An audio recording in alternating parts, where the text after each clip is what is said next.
Bueno, buenas tardes. Como nuestros martes de encuentro cada 15 días ya es una fija, les damos la bienvenida al ciclo Metamorfosis de la Compol, parte del ciclo pensado desde la carrera de Ciencia Política y Relaciones Internacionales de la Universidad Católica de La Plata.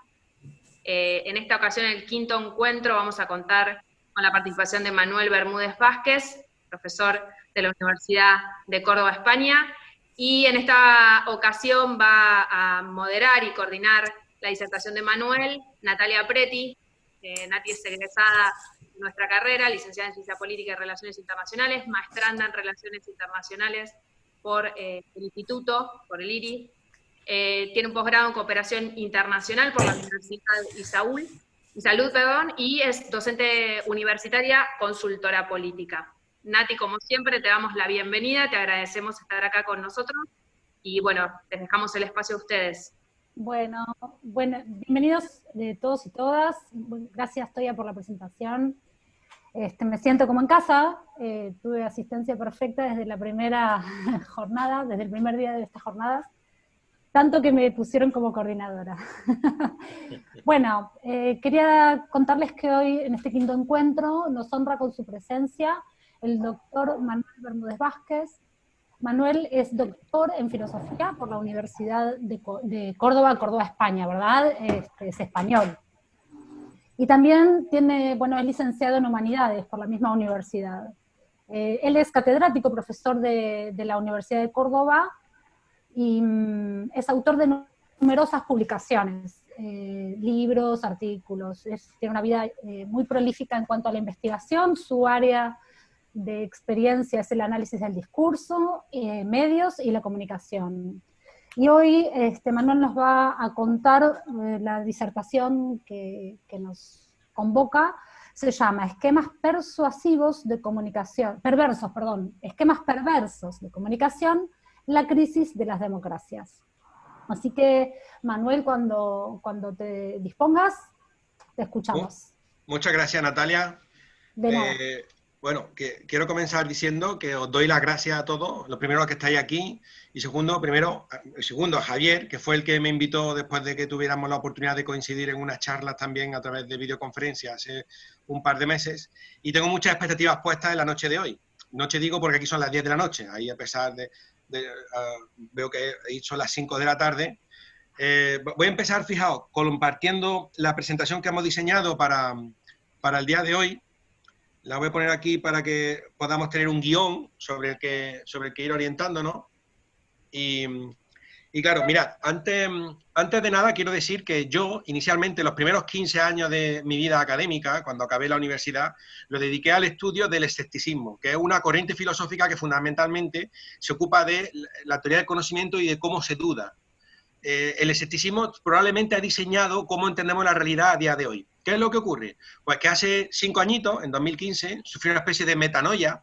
Mira, la metanoia es un concepto griego muy peculiar, lo mismo que la metamorfosis es un cambio de forma, la metanoia sería un cambio de inteligencia, de forma de pensar. Y me di cuenta de que estaba ya un poco cansado de buscar en la erudición de los textos escépticos las salidas profesionales, y me dediqué a esto del análisis del discurso, entre otras cosas porque hace 8 años creamos una estructura aquí en la Universidad de Córdoba que se llama el Aula de Debate, donde nosotros trabajamos 2 ideas fundamentales con los estudiantes de grado. Trabajamos, por una parte, la expresión oral y, por otra parte, el pensamiento crítico, porque ambas ideas tienen que ir de la mano. Nosotros no entendemos el debate como una especie de formación de charlatanes de feria, sino que lo que entendemos el debate es como un fomento de las habilidades necesarias de la ciudadanía del siglo XXI. Entonces, en el diseño de los ejercicios que practicábamos con los estudiantes, en el progreso de los distintos torneos de debate, en la organización de este tipo de eventos y de cursos, me di cuenta de que la línea de análisis del discurso, desde la perspectiva filosófica, aunque está trabajada, no está tan trabajada como otras parcelas. Es verdad que la mayor parte de los profesores que se ocupan de análisis del discurso vienen del ámbito de la comunicación. Entonces, claro, el enfoque filosófico, la bondad que tiene es que es un enfoque lato, ancho, amplio. Por lo tanto, te permite unos niveles de análisis que no lo permiten otras disciplinas, ¿no? Entonces, en los últimos 5 años es verdad que hemos conseguido bastantes publicaciones, algunas de ellas de gran calidad, llevando a cabo un análisis, que es lo que yo vengo aquí a compartir hoy. Hoy traigo aquí una presentación de la que me siento particularmente orgulloso, pero es tristísima. Cuando lleguemos al final, dentro de unos 35 o 40 minutos, que es mi plan, o sea, esperar durante ese tiempo y luego lanzarnos a las preguntas y respuestas, pues vaya a ver que poco a poco los resultados del análisis nos conducen a la preocupación. Y bueno, es un camino que quiero andar con el auditorio, pero es un camino que no nos puede dejar indiferentes, porque si nos deja indiferentes significaría que sería el gran fracaso de la charla de hoy. Pero bueno, veremos a ver dónde nos lleva. Aquí antes que nada he puesto mi correo electrónico y la dirección de Twitter, por si os apetece compartir conmigo alguna cuita, pues ahí tenéis manera de contactarme, ¿de acuerdo? Bien, vamos a comenzar. Esto a Javier le resultará reiterativo, pero como el perfil de hoy es un perfil que considero más académico que el de la conferencia que impartimos hace un par de meses, pues me parece oportuno volverlo a recordar. Mirad, es que yo soy profesor de filosofía y el método que yo planteo en mi aula es un método de corte socrático, o sea, un método de intercambio de ideas y de búsqueda de la respuesta en común. Por lo tanto, para que este rato que vamos a compartir hoy, esta noche en España y esta media tarde en Argentina, para que esto funcione, lo que yo propongo es que se vertebre alrededor de dos grandes conceptos que serían el elemento capital para dotar de sentido a una conferencia o una charla como esta. El primero, la palabra diálogo. Yo siempre lo explico de la siguiente manera. El problema que le ocurre a este concepto es que la palabra diálogo está tan utilizada, tan manida, que es como si hubiese estado prostituida, como si hubiese perdido su sentido último. Entonces, con objeto de clarificar el concepto, lo que hago es el viejo ejercicio filosófico de volver al origen etimológico de la palabra diálogo. Diálogo es una palabra de origen griego, que tiene dos elementos. Un prefijo, dia, que significa a través y con reciprocidad, y luego un sustantivo, logos, que aquí, para lo que aquí nos atañe, significará palabra. De modo que diálogo, etimológicamente hablando, significa la palabra a través y con reciprocidad. Dicho de otro modo, lo que necesitamos para poder que avance de verdad el ámbito del conocimiento y el análisis que estamos llevando a cabo, es que se establezca este diálogo cómodamente entre el auditorio y los profesores que estamos aquí. Y el segundo concepto es la parresía. Ante todo, tranquilizar al auditorio si no identifican la palabra. La parresía de hecho ya no existe en el diccionario. Existe una palabra similar que es la parresia, que significa otra cosa. La parresia en español quiere decir ese instrumento que se utiliza en ocasiones cuando uno aparentemente está insultando a otra persona, pero en el fondo la estás adulando o la estás elogiando. Eso es la parresia. Pero yo no es ese concepto que traigo aquí. El que traigo yo es el concepto de origen griego. La parresía significa decir la verdad y hablar libremente. Decir la verdad y hablar libremente. Claro, si analizamos mínimamente, aunque sea en un medio minuto, el contenido de esa definición, veremos que tiene dos partes. Lo de decir la verdad, obviamente, una charla de 45 minutos, no vamos nosotros aquí a tratar de determinar en qué consiste la verdad. Porque filosóficamente hablando, la verdad es un concepto poliédrico y complejo. Por lo tanto, es difícil de agarrar. Iba a decir coger, pero es difícil de agarrar, ¿de acuerdo? Claro, por otra parte, la segunda parte de la definición, lo de hablar libremente, obviamente, yo os desafío a que me digáis si consideráis que hay un foro más adecuado que este, un foro universitario, intelectual y académico, para desarrollar la libertad de expresión. Claro, si me dijerais el Congreso de los Diputados o el Senado, de acuerdo, pero inmediatamente después viene la universidad, con ese papel importantísimo como espectadora crítica que tiene que ejercer dentro de cualquier sociedad. Bueno, pues ahí donde entra también esa segunda parte de la definición de parresía, lo de hablar libremente, ejercer la libertad de expresión. Por lo tanto, lo que yo vengo a decir aquí es que los dos pilares en torno a los cuales se tiene que construir esta charla son el diálogo y la parresía, y lo vamos a constatar inmediatamente, porque si yo ahora me tiro perorando un buen rato y vemos que el chat no funciona, o vemos que no hay preguntas después, será el gran fracaso de esta ponencia, ¿de acuerdo? Pero bueno, he puesto una frasecita ahí de Quevedo muy bonita, pero bueno, no me voy a detener a leerla, porque esta presentación está para vosotros disponible, supongo que la podremos colgar en alguna parte, y se la mandé a Javier el otro día. Bien, vamos a comenzar. Vamos a comenzar por el principio. No voy a irme por amplios excursos de corte filosófico, porque me consta que el auditorio no es exactamente de filosofía. Pero si os apetece, no tenéis más que pedírmelo y a ello me lanzaré en el turno de preguntas. Porque ahora podría empezar yo, como era mi intención inicial, hablando de Heródoto. Heródoto es probablemente el que se considera uno de los primeros historiadores, el autor de los 9 libros de historia. Un libro recomendable y altamente interesante. Ahí lo que se habla es de la guerra entre los persas y los griegos. Si habéis leído alguna vez el libro o tenéis una noción básica de cómo va el asunto, recordaréis que ahí hay unas exageraciones tremendas. De hecho, Heródoto, desde el punto de vista de historiadores contemporáneos, sería un mentiroso y un manipulador. ¿Significa eso, por lo tanto, que Heródoto era un tipo, un falso? Pues no, lo que viene a significar es que, ojo, y aquí viene la primera clave, que la mentira en el ámbito griego estaba perfectamente incluida dentro de la sociedad. ¿Por qué? Porque los individuos sabían que había una parte misteriosa, que eran los mitos, los oráculos, las adivinaciones, que no tenían por qué ser verdad. Sin embargo, comienzan a tomar un cariz preocupante cuando aparece la democracia. Y ahí vemos un sutil paso que se da desde Herodoto en el siglo V a.C. hasta Aristóteles en el siglo IV. ¿Y qué es lo que cambia de uno a otro? Cambian muchas cosas. La guerra del Peloponeso, la aparición de la democracia fundamentalmente y la derrota fundamental de Atenas. ¿Y a dónde quiero llegar? Quiero llegar a un ejemplo muy sencillito. Y es que la mentira como utilización política no va a tener realmente importancia hasta la aparición de la democracia. ¿Por qué? Porque claro, es que Aristóteles se da cuenta de que aquel orador que emplee la mentira como herramienta política es un peligro para el funcionamiento de la polis, entendiendo la polis como el conjunto de personas que viven en comunidad. Por lo tanto, al demagogo, al mentiroso, se le expulsa de la polis. ¿Por qué? Porque es bastante complicado que el funcionamiento de la sociedad se mantenga si hay alguien que mete palos en la rueda, ¿no? Entonces, yo voy a ir directamente al meollo para no complicar demasiado con discurso alambicado este inicio, y voy a explicar la estructura de la siguiente disertación, de la siguiente charla. Mirad, nosotros hemos verificado a través del grupo de trabajo que dirijo aquí en la Universidad de Córdoba que hay 4 elementos que son muy perniciosos en el funcionamiento de la democracia contemporánea. Los 4 elementos son estos que he enumerado aquí. Lo primero estarían la demagogia y el populismo. El segundo, las noticias falsas. El tercero serían lo que yo llamo mecanismos posverdaderos, pero que otros académicos llaman posverdad. Yo luego justificaré por qué lo empleo así el término. Y por último, la carencia de pensamiento crítico en nuestro sistema educativo. Todo esto nos conduce a una conclusión bastante preocupante. Ahí he puesto una viñeta del Roto. El Roto es un viñetista muy conocido aquí en España que publica sus trabajos en el periódico El País, que es el periódico de más tirada. Perdón, el periódico de más tirada en España es el Marca, un periódico deportivo. Pero bueno, el periódico de más tirada de corte de noticias es el periódico El País. Y ahí colabora el Roto. Os he puesto una viñeta simplemente con ánimo lúdico. No me detengo ni siquiera a leerla y os la dejo a vosotros. Tampoco me detengo en la frase de Camus en su libro Sísifo, porque quizá luego más adelante convenga. Vamos a comenzar entonces por el primer paso. O sea, en ese esquema de 4 elementos, esa mesa de esquemas perversos, que es como hemos titulado esta ponencia, la primera pata de ese esquema perverso son las demagogias y el populismo. Vamos por orden. Veréis que soy muy dado a poner una imagen que no tiene nada que ver y una palabra y ahí analizamos.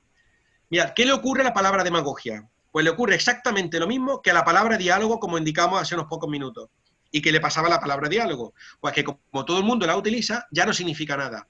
Aquí, al menos en el ámbito político español, la palabra demagogia se la tiran a la cara a políticos de un signo y de otro y parece que no significara nada. Por lo tanto, ¿qué es lo que conviene hacer desde el punto de vista filosófico? Ir al origen del concepto.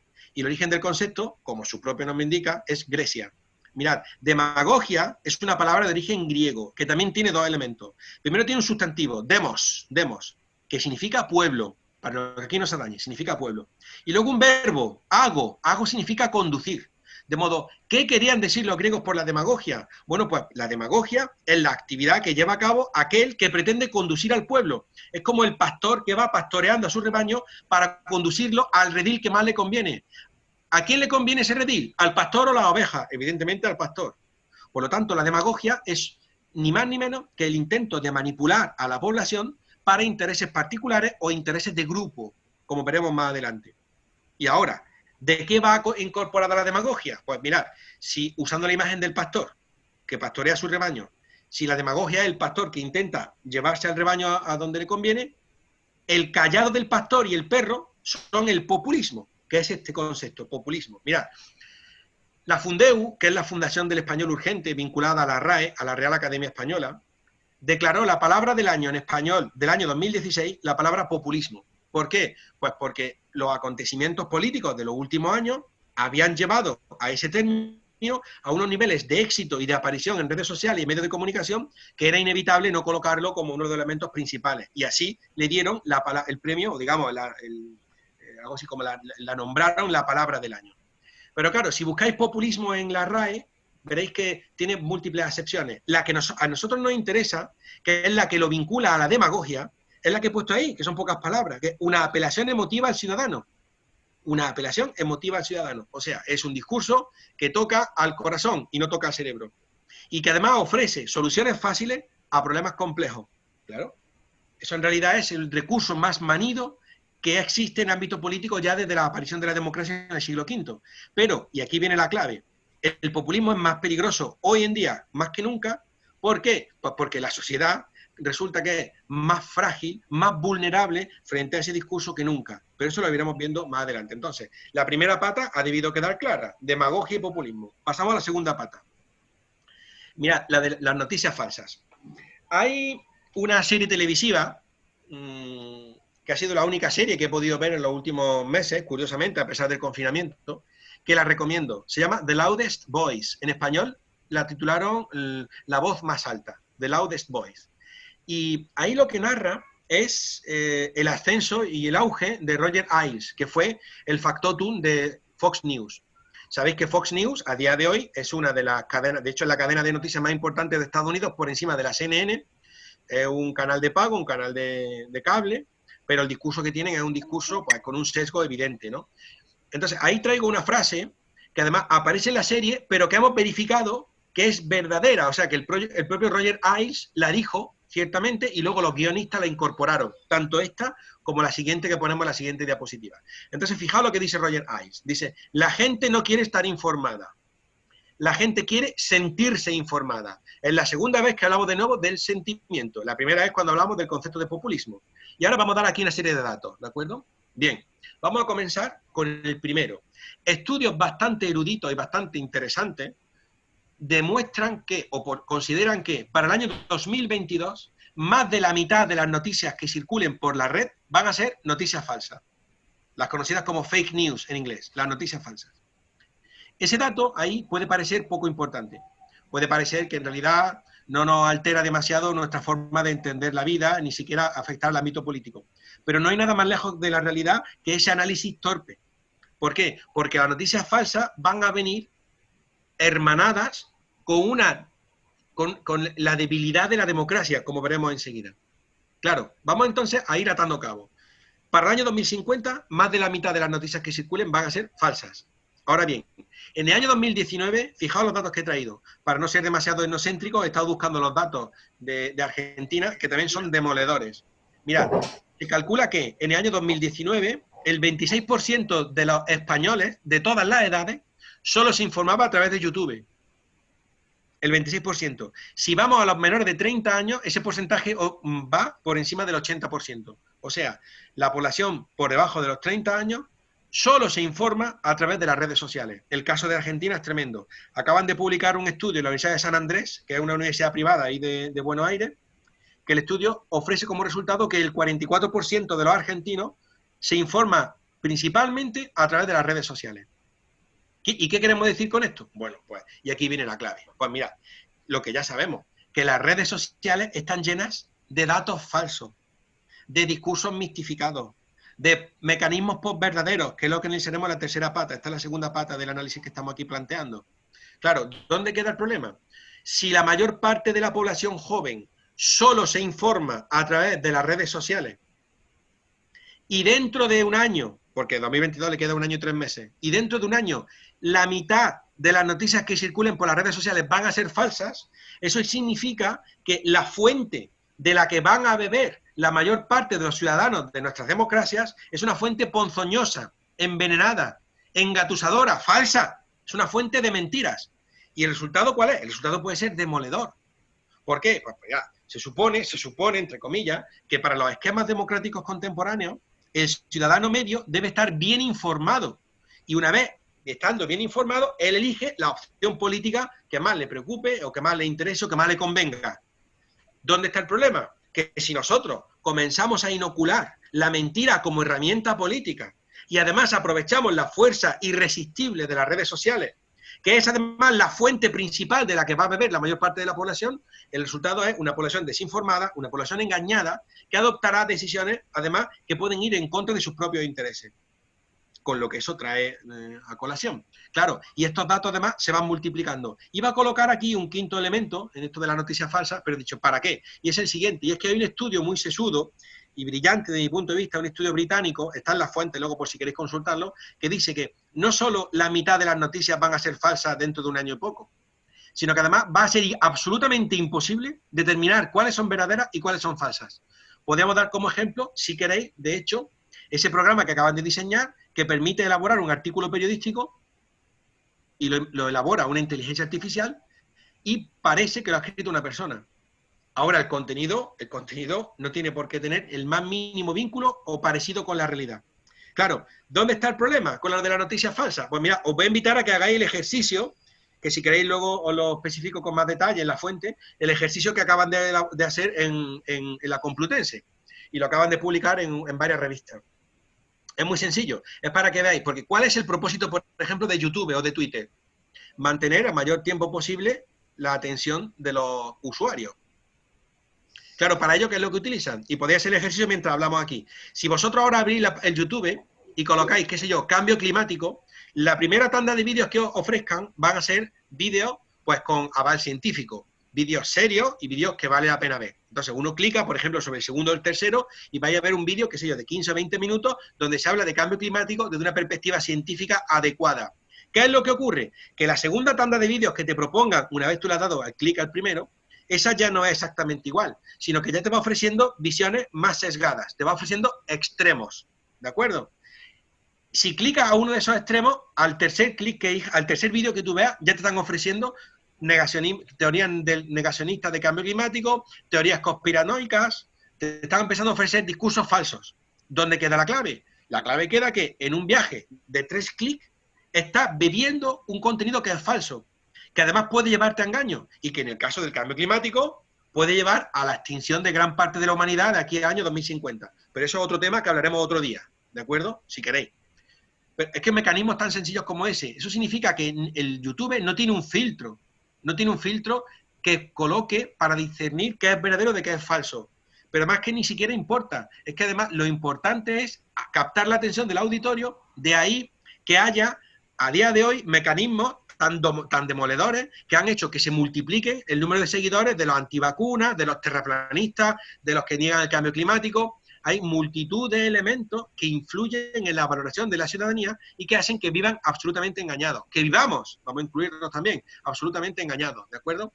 Y claro, eso además nos implica una serie de sesgos que hacen que cuando uno mira al horizonte, en vez de captar la realidad, lo que ve es una especie de nube mediática, una nube de las redes sociales, una nube manipuladora y engañadora, que lo único que pretende es simplemente que demos el apoyo a cuestiones que quizás no nos interesan y nos convengan. Claro, y el elemento capital es Donald Trump, que lo he puesto ahí, claro, porque recordaréis que cuando tomó posesión en enero del año 2017, una de sus, no me acuerdo cómo se llamaba, Caitlyn, no me acuerdo, una de sus colaboradoras empezó a decir que había habido más asistentes a la ceremonia de toma de posesión de Donald Trump que a la de Obama, cuando inmediatamente después los medios de comunicación de Estados Unidos empezaron a ofrecer una comparativa de las imágenes de Obama en el año 2008 con la de Trump en el 2016, era evidente que había más del triple en el caso de Obama que en el de Trump. ¿Qué es lo que decidió esta mujer? Pues con un éxito enorme, claro, desde el punto de vista comunicativo, su mentira ha tenido un éxito enorme. Ella empezó a hablar de los famosos hechos alternativos.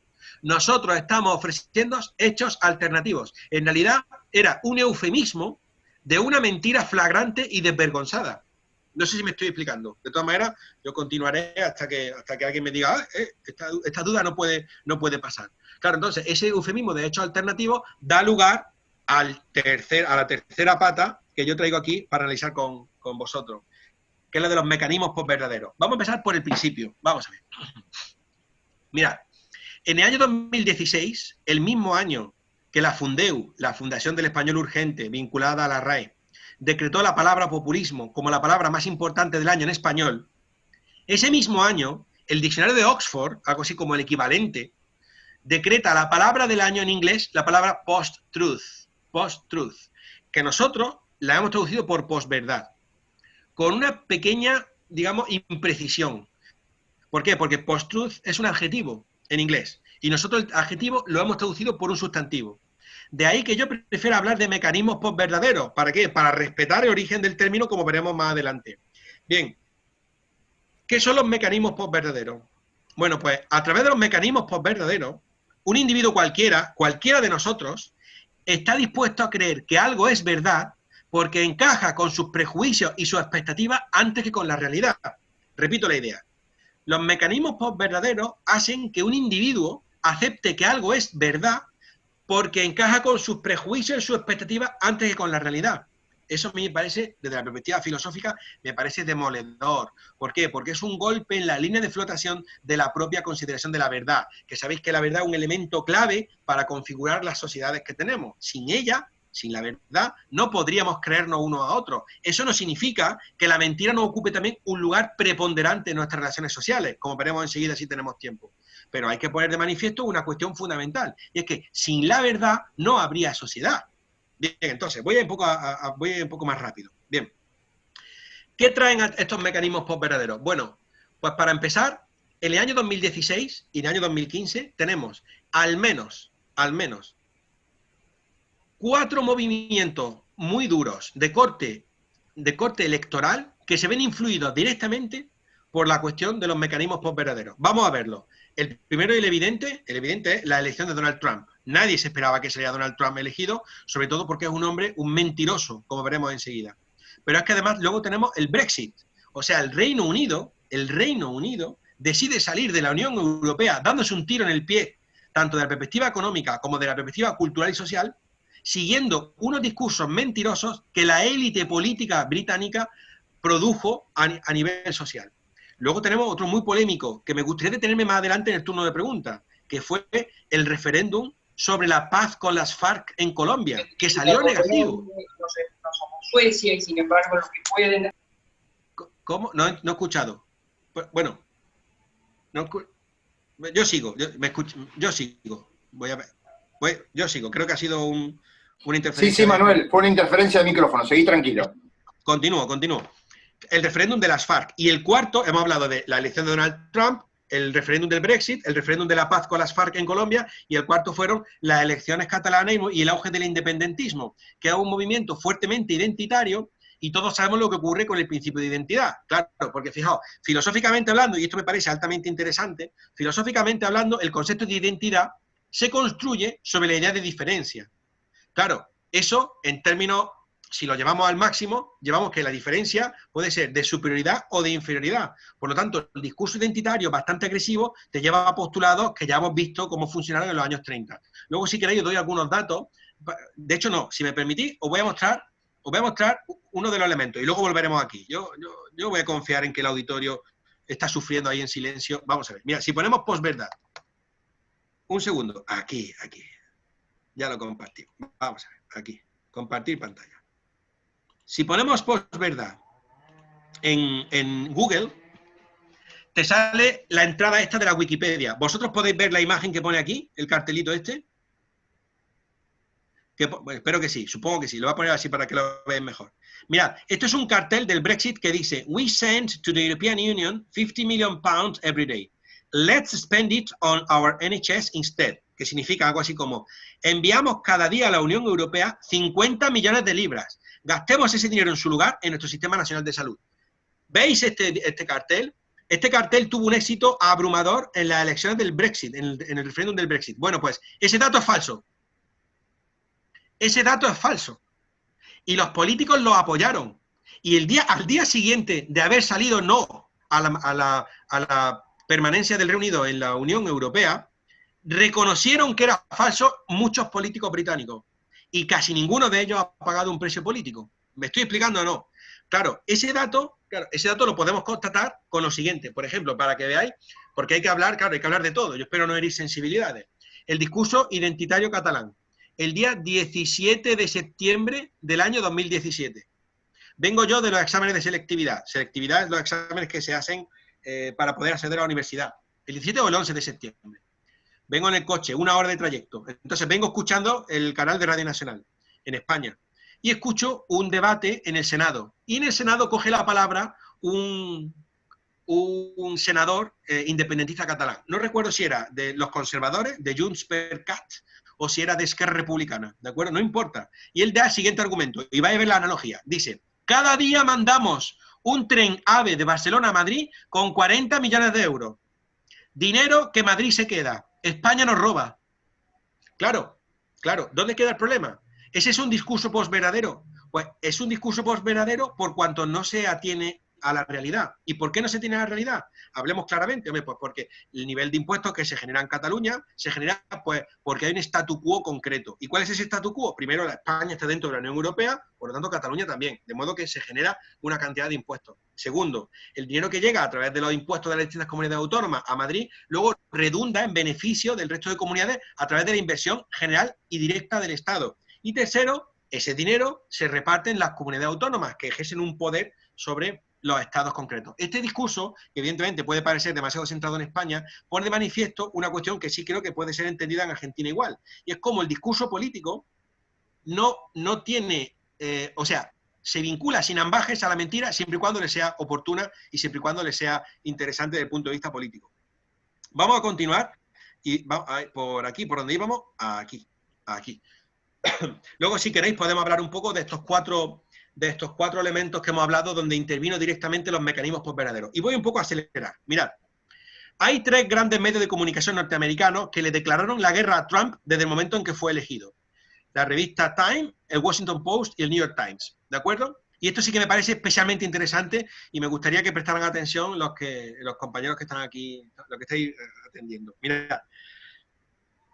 Estos medios de comunicación han dedicado tiempo, esfuerzo y dinero en seguir minuciosamente las mentiras que dice Trump cada vez que se dirige al auditorio, a un auditorio.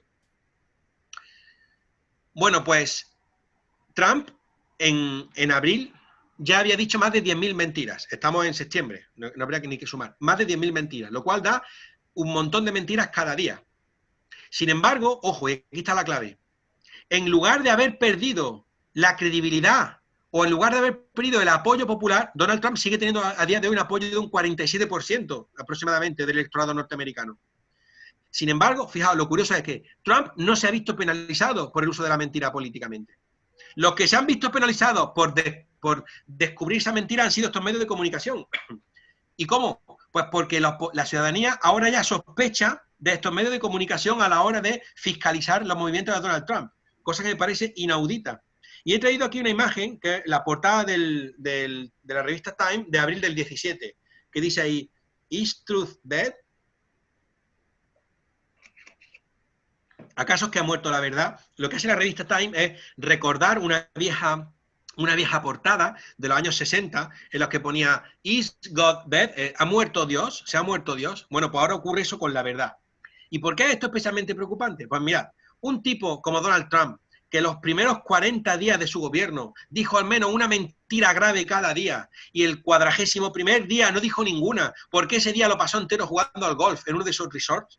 Un tipo así, que maneja al país más poderoso del mundo, no ha recibido crítica, o mejor dicho, no ha perdido ni un ápice del apoyo popular que tenía, lo cual ya pone de manifiesto un grave problema en la política norteamericana que se va extendiendo al resto del mundo, como iremos comprobando luego con los datos que vamos a dar, aunque sea vuela pluma. Vamos a pasar aquí, la siguiente, aquí. Bueno, y ahora continuamos con lo de los mecanismos posverdaderos. Claro, fijaos, aquí traigo un concepto griego, que es el concepto de idiotez, que me parece formidable. Es evidente que la etimología de idiotez es clara. De la palabra idiotez, en griego, viene nuestra palabra idiota. Pero yo no la traigo aquí para congratularnos con palabrotas, en absoluto. No. Yo traigo la palabra idiotez para analizar lo que significa en griego. Mirad, ¿qué era un idiotez en la antigua Grecia? Un idiotez era un individuo que se negaba a participar de las actividades públicas, que no quería cumplir su obligación dentro de los esquemas democráticos, que no acudía a la asamblea, que no ejercía de juez cuando se lo pedían y que no quería ocupar ninguna magistratura. El idiotés era un individuo volcado exclusivamente para los intereses privados, volcado exclusivamente en su vida y en su parcelilla de trabajo. El problema del idiotés es que era un germen pernicioso para la democracia. Por eso, la palabra idiotés era fuertemente peyorativa para los griegos. Si nosotros somos honestos y analizamos nuestra propia realidad contemporánea, veremos que en ese concepto de idiotez encajamos muchos de nosotros.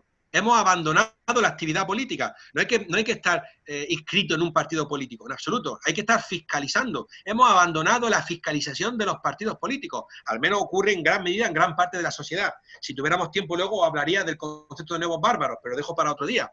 O quizás luego al final. Lo he puesto después de las fuentes, por si llegáramos ahí algún día, cosa que no creo. ¿Y a dónde quiero llegar con esto? Pues claro, que esos mecanismos postverdaderos, que repito la definición que hemos dado, ¿no? Mecanismos a través de los cuales un individuo cualquiera puede aceptar como verdadera algo, o una idea que es falsa, pero que encaja con su expectativa y con sus prejuicios. Una idea que normalmente apela a sus emociones, y es la tercera vez que hablamos de las emociones ya en el día de hoy. Entonces, claro, el esquema es muy claro. El esquema es que en los viejos análisis del discurso de los griegos a los romanos, se dividían las partes del discurso en tres, en el ethos, en el logos y el pathos. La más importante de las tres era el logos, que se supone que son las razones desprovistas de apelaciones emotivas por las cuales alguien defiende una idea. ¿Qué es lo que ocurre? Que el logos, que es el razonamiento, ha desaparecido por completo de la arena política. Pero es que no solo de la arena política, también de la arena económica. Ya no hay razonamiento. En realidad, cuando uno vende una idea, lo que trata es de engatusar a través de la emoción. ¿Queréis que os ponga un vídeo? Es que dura un minuto, pero un vídeo que me parece interesante, que voy a poner mañana en la charla que voy a dar con lo de Bipontino. Pero me parece... No lo voy a poner. Un vídeo de publicidad, pero es el anuncio que pusieron en la Super Bowl hace unos cuantos años. Era un coche, es un coche, os lo resumo rápidamente. En el anuncio os ponen una historia completa y plantean una descripción de cómo es una familia ideal, ¿de acuerdo? Para que te compre el coche. Pero no te dan ni un dato, ni de lo que vale el coche, ni de si eres centralizado, el evanuna eléctrico, si es diésel o gasolina. De lo que interesa el coche no te informan. Y esa es una metáfora sobre cómo funcionan este tipo de mecanismos. Y ahora pasamos a lo que hemos puesto aquí, lo de panem et circenses. Claro, el pan y circo. El pan y circo es antiquísimo. Ya lo descubrieron algunos emperadores romanos. Mantengamos al pueblo entretenido con los juegos del circo y que no le falte comida y que tengan pan. Bueno, pues eso es uno de los elementos que a día de hoy está funcionando mejor que nunca. ¿Por qué? Porque nos mantienen entretenidos a través de los programas de televisión, a través de los mecanismos postverdaderos que nos inoculan ideas falsas o por lo menos ideas superficiales, vacuas y simplonas de entender la realidad torpemente. Claro, y eso nos conduce, desde mi punto de vista, a un debilitamiento radical del modelo democrático. Y vamos a ir aquí. Vean. Carencia de pensamiento crítico. Y esta es la clave. Esta es la clave. ¿Por qué? Porque si algo ha hecho vulnerable a la población del siglo XXI, sobre todo de los países democráticos, es la carencia de pensamiento crítico. Y diréis, ¿qué es el pensamiento crítico? Bueno, pues algo tan sencillo como distinguir que en un discurso puede haber hechos, afirmaciones y opiniones, y que tienen un orden jerárquico. No es lo mismo un hecho que una opinión. Y aunque los confundamos a veces, si indagamos medianamente, debemos poder distinguirlos. ¿Dónde queda el problema, por lo tanto? Que nosotros, por lo menos eso está ocurriendo en gran parte de la Unión Europea, hemos permitido que disciplinas vinculadas tradicionalmente al pensamiento crítico, como la lógica, la filosofía, todas las disciplinas humanísticas, están viéndose disminuidas sistemáticamente en los sistemas educativos. Y a las pruebas me remito. Hoy lo comentaba con mis alumnos en clase de filosofía de la cultura. En la Universidad Europea se ha incorporado un concepto que es demoledor en todo el sistema universitario, que es el concepto de competencia. El concepto de competencia viene de la formación profesional. Al haberlo incluido en la universidad, lo que has hecho es devaluar la universidad y convertirla en una formación profesional de tercer ciclo, olvidando otras metas que son tan importantes o más que la meta profesional, que son tanto la meta científica como la meta cultural. Dicho de otro modo, pareciera que hay cierto interés por parte de algunos mecanismos políticos en mantener controlada a la ciudadanía, dejando que se eduque sin formar en pensamiento crítico. Y aquí pongo unos datos, no lo he querido poner, he puesto descripciones porque los datos a mí me ponen bastante triste. Primero, los datos de la UNESCO de año 2018. 1 de cada 3 niños se ha visto acosado en la escuela. Y diréis, bueno, eso ha ocurrido siempre. Pues no. Se ha multiplicado el caso. Antes era 1 de cada 10. Ahora es 1 de cada 3. Antes era un 10%, ahora un 33%. ¿A qué se debe eso? Bueno, pues se deberá a múltiples factores, múltiples. Pero uno de los que es evidente es que cuando uno carece de herramientas de juicio crítico, no puedes defenderte frente al acosador. No tienes ese instrumento que te permita, yo qué sé, resistir, ya sea el insulto, ya sea el golpe, ya sea la mofa, lo que corresponda. Pero aquí hay otro dato que es tremendo. Hace un año, en enero de 2019, en febrero, publicaron en una revista muy prestigiosa norteamericana un estudio monumental de los discursos políticos de que se conservan escritos, ¿no?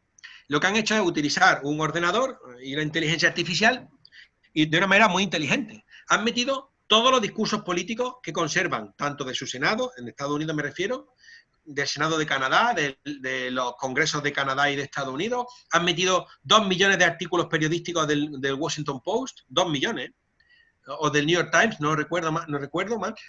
¿La clave cuál es?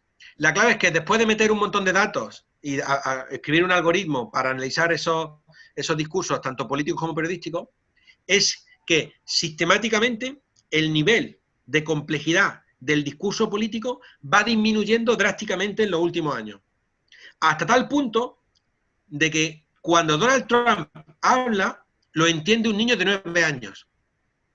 Eso no tiene por qué ser negativo. Hablé de esto con un político hace unos meses aquí en Córdoba y me dijo, eso no tiene por qué ser negativo, porque así te hace entender a la mayor parte de la población. Pero claro, hay un problema. Cuando tú simplificas el mensaje, te viene a ocurrir lo mismo que cuando tú disminuyes el número de palabras que empleas. Si tu discurso es menos rico en lenguaje, si tus palabras y los términos que puedes emplear se reducen, tu realidad se reduce. Además, ocurre una cosa. Si recordáis la definición que dimos de populismo, es ofrecer soluciones sencillas a problemas complejos, viene a ocurrir una cosa similar. Y yo lo veo una analogía. Tú intentas describir de una manera infantil y simplona realidades bastante complejas.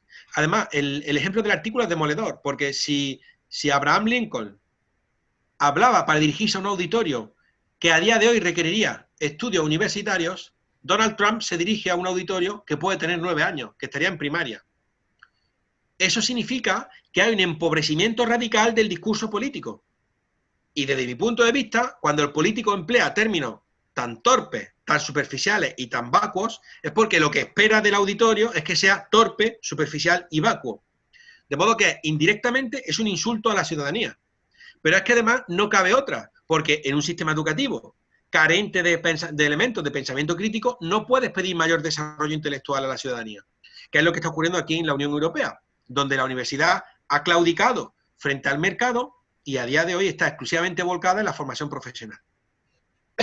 Hay 2 datos, y ya con esto voy poniendo punto y final a este cuarto apartado, el de la carencia de pensamiento crítico, que son, desde mi punto de vista, tremendos. Uno es del Pew Research Center, que sabéis que además es una de las plataformas de investigación más potentes de Norteamérica, que viene a decir que paulatinamente los jóvenes van perdiendo cada vez más interés en la democracia. ¿Eso a dónde nos lleva? Eso no augura nada nuevo, nada bueno, perdón.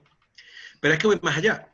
Es que hay otro dato que demuestra cómo se va multiplicando el número de personas que estarían dispuestas a apoyar a un líder autoritario antes que a un Congreso elegido democráticamente. Eso ya tiene un regusto. ¿Y qué regusto tiene? Bueno, tiene un regusto a los auges de los fascismos que sufrimos tanto aquí en Europa. Aquí en España padecimos una dictadura fascista durante 40 años que fue demoledora.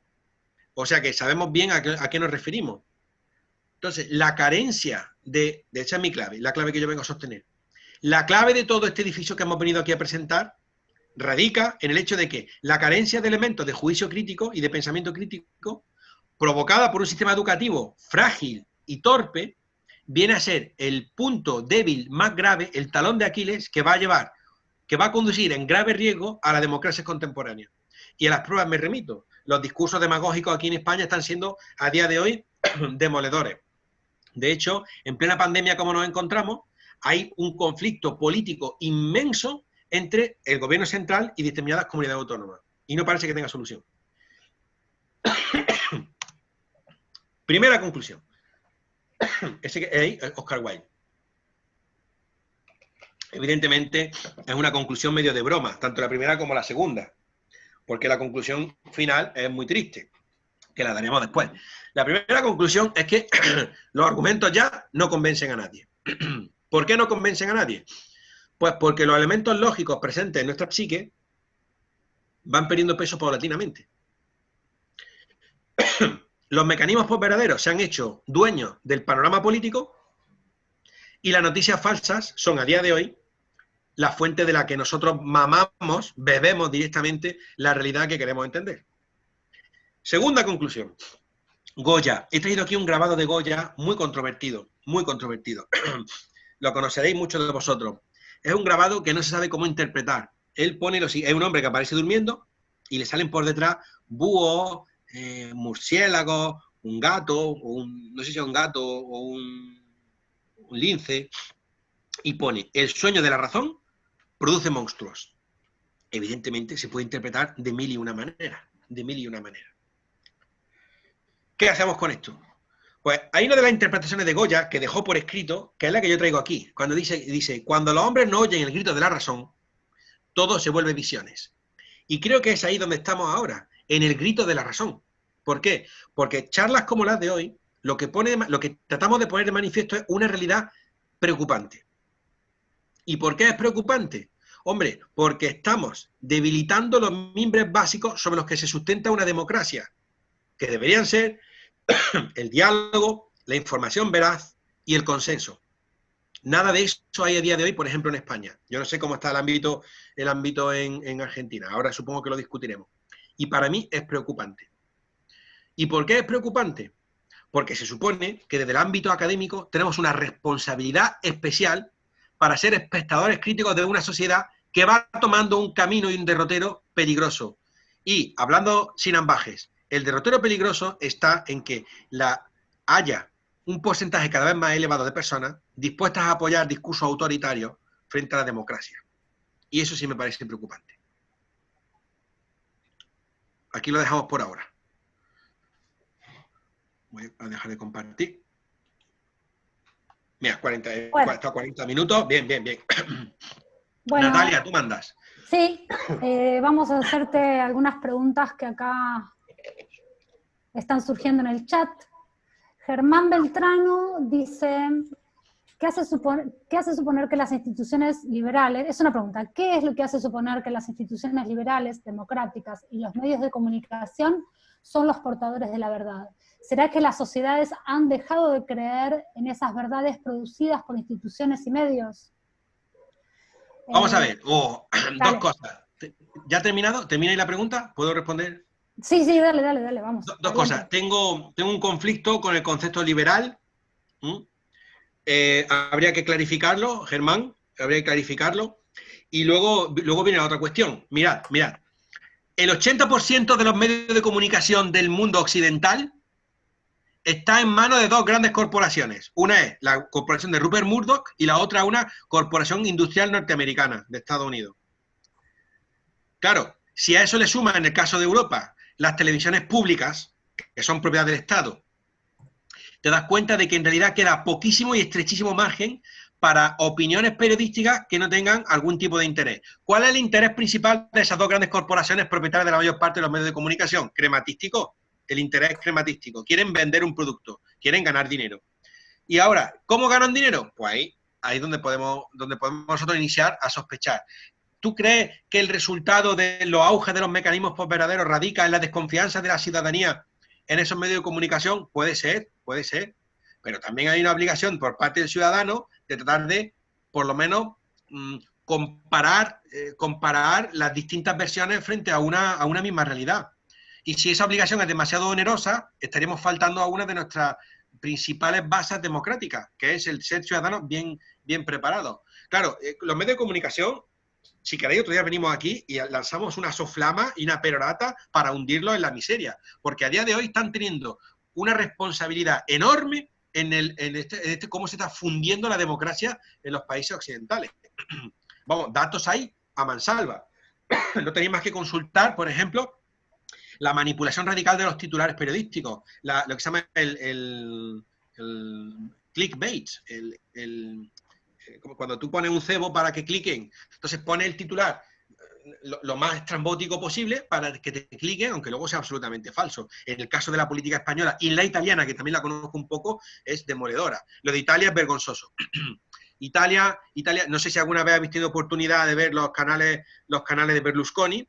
Bueno, los canales de Berlusconi, además de la cosificación de la mujer, la sexualización evidente y casi, digamos, en cierto modo, la pornografía de mal gusto que hay en las noticias, porque no te hablo del resto del programa, ahí lo que llamamos una manipulación de primer nivel que ha llevado a que el día de hoy el público italiano, otrora estandarte ideológico de media Europa mediterránea, se ha convertido en un público que pues, es una especie de, no sé, de masa irreflexiva. Mirad, cuando yo pienso que un chaval de 17 años en Italia, en el liceo clásico, en los años 80, traducía a Virgilio y a Homero, y a día de hoy consumen programas con las mamachichos, la mamachicho, no sé si, la mamachicho es una mujer que sale semidesnuda bailando justo entre el cambio entre el cambio de programas. Por ejemplo, cuando se habla de política internacional y se va a pasar a política nacional, ahí sale una mamachicho. Bueno, eso es una cosa imposible. Bueno, y no olvidéis que Berlusconi estuvo más de 10 años, el bufón de Berlusconi estuvo más de 10 años gobernando. Bueno, me he ido por las ramas, Germán, vamos a la clave, Sí, acá, perdón, no terminaste. Sí, no, Natalia, sigue, luego volveremos. Bueno, hay una reflexión de Germán que dice, creo que las élites políticas han sido responsables de la crisis de credibilidad en la democracia y caldo de cultivo del surgimiento de liderazgos como el de Trump. ¿Será que Trump en realidad ha detectado e interpretado de mejor manera la falta de empatía de las élites políticas con las masas? Esa es la reflexión de Germán. Sí, Germán, genial. Trump, mirad, vosotros, no sé, justo hace 4 años, porque fue en septiembre del año 2016, antes de las elecciones, el primer debate televisivo que hubo entre Hillary Clinton y Donald Trump, no sé si lo visteis, pero Trump utilizó magistralmente lo que se llama la estrategia el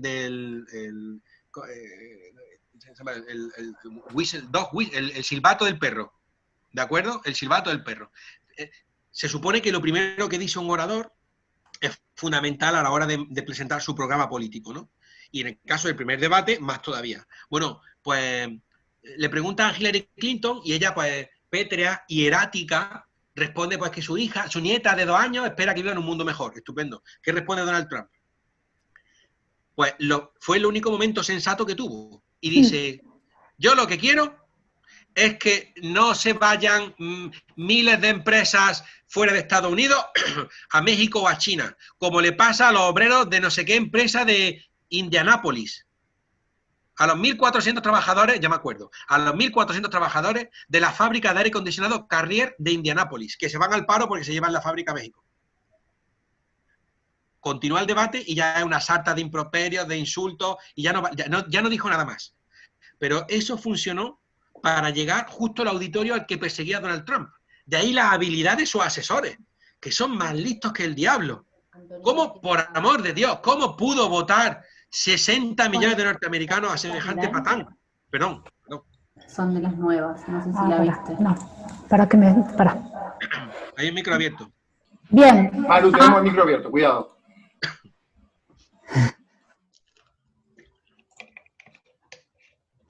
Sí, bueno, ¿seguimos? Sí, sigamos, porque yo es que en realidad, como veis, las preguntan lo que quieren y respondo lo que puedo. Bien, acá Gisela Marsala Cardona nos pregunta si estas 10.000 mentiras de Trump, ¿en qué periodo de tiempo son las que están, las de New York Times? No, de la de Times, de la revista. Sí. Desde enero del 17 hasta abril del 20. Pero ya ha dicho más, ¿eh? Ha dicho más. Es un mentiroso compulsivo. Yo sigo a Donald Trump en el Twitter. Os invito a que lo hagáis. Es maravilloso. Lo hacemos. Es maravilloso. Es maravilloso. Y en campaña es terrible. Oh. Manuel Cifre te pregunta, ¿qué mecanismos crees que las instituciones políticas pueden formular para reducir el daño causado por las fake news y la falsa información propagada por la misma clase política? Lo primero, mejora radical en el sistema educativo. Lo segundo, castigar a todo aquel que utilice la mentira como herramienta política. No podemos permitir tener políticos en cargos de poder que utilizan la mentira sistemáticamente. Y diréis, los más agudos dirán, es que la mentira le ocurre lo mismo que la verdad, que es un concepto poliédrico, lábil, Pero bueno, hay cosas que son evidentes. Por ejemplo, y me vais a disculpar porque voy a decir una cosa tremenda aquí, muy tremenda. No es una mentira directamente, pero es una manipulación. Cuando un líder político en España dice que al rey lo hemos votado todos, eso no es exactamente así. Eso es una manipulación que nos lleva a que como queremos creer eso, como hay gente que quiere creer eso, pues lo adopta como suyo, y eso es un mecanismo posverdadero. Entonces, el primer elemento, hemos dicho, recuperar el modelo educativo basado en fundamentos de corte de pensamiento crítico, y segundo, castigar políticamente a los que emplean este tipo de mecanismos. Pero no solo a los políticos, ahora que caigo, sino también a los medios de comunicación, pero también afeárselo cuando estemos en el futuro en una barra de bar y veamos que alguien da pábulo a un discurso mentiroso, como ciudadanos responsables tendríamos que decirlo. Oiga, usted no está faltando a la verdad, usted se está equivocando. ¿Cómo? Yo qué sé, es que no podemos permitir que se vuelva a pensar que la Tierra es plana. No podemos permitir que se dude sobre que el hombre ha pisado la luna. Y sobre todo, no podemos permitir que se niegue el cambio climático. Aquí, tremendo. Mira, una cosa, secreto. Sabéis que el cambio climático, los informes que hay, es que la cuenca mediterránea va a verse tremendamente afectada. Las proyecciones científicas más sesudas que se han presentado a día de hoy auguran que la península ibérica se va a convertir en un desierto por encima del 80% del territorio. Eso incluye España y Portugal. ¿De acuerdo?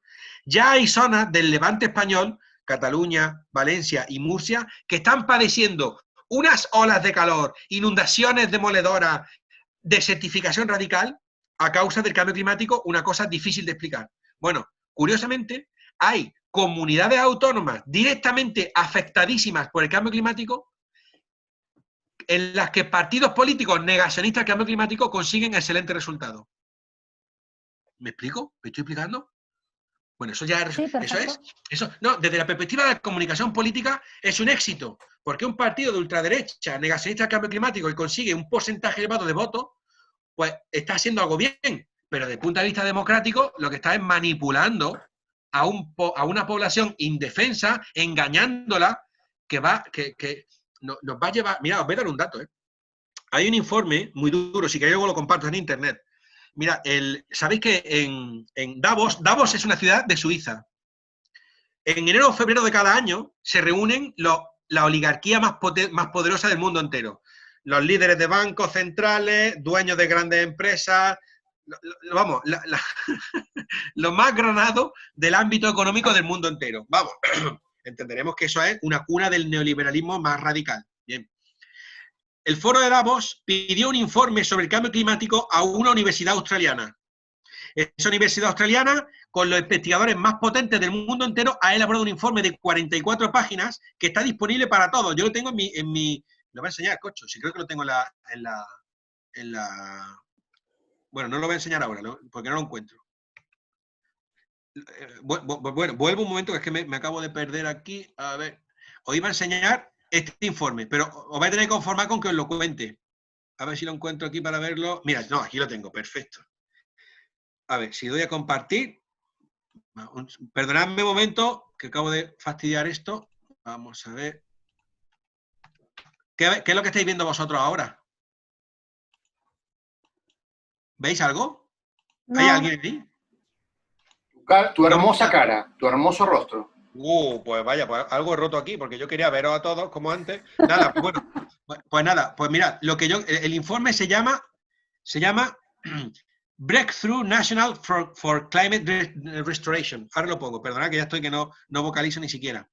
Bueno, ¿qué es lo que te dice este informe? Y os pongo de nuevo en antecedentes. Este informe está elaborado por una universidad australiana con los principales investigadores del mundo entero, pedido por el foro de Davos. Bueno, este informe da el siguiente dato.